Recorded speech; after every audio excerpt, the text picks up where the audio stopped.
Would you recognize a miracle if it came wearing boots?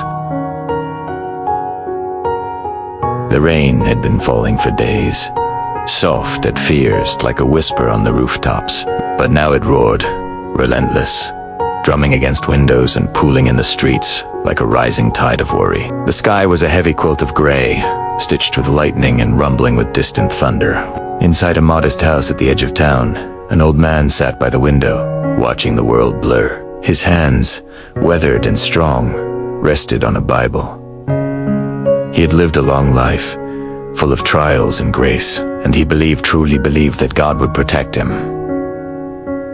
When the phone rang, it was the emergency services. "Sir, the flood is coming fast. You need to evacuate now." He smiled gently, almost serenely. "Thank you," he said, "but I'll stay. God will save me."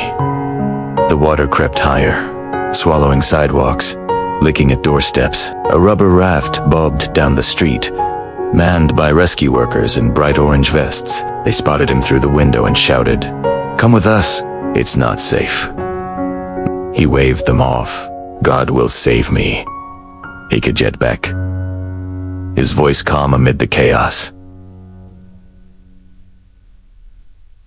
Hours passed. The flood surged, crashing through windows, turning furniture into driftwood. The man climbed to the attic, then to the roof, soaked and shivering beneath a sky that seemed to mourn. A helicopter hovered overhead, its blades slicing the rain. A rope ladder dangled, swaying in the wind.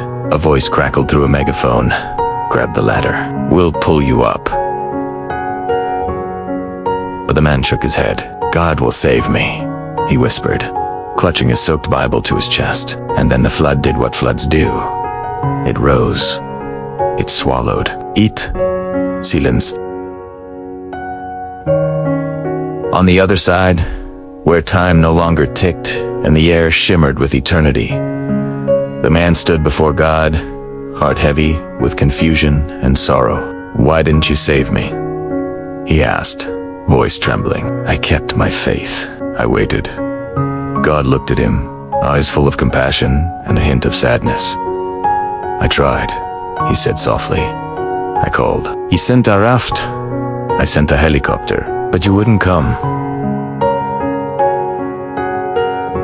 Reflection faith is not just waiting, it's listening. It's recognizing that help may come in muddy boots, in buzzing rotors, in the hands of strangers. Miracles don't always wear halos. Sometimes they wear life jackets. So ask yourself, are you waiting for a sign so divine that you miss the human hands reaching out? Do you cling so tightly to your idea of salvation that you ignore the real paths opening before you? What does trust look like when it's paired with action? Life is not just about believing, it's about moving when the moment calls. Love, faith, and wisdom often arrive disguised as ordinary things.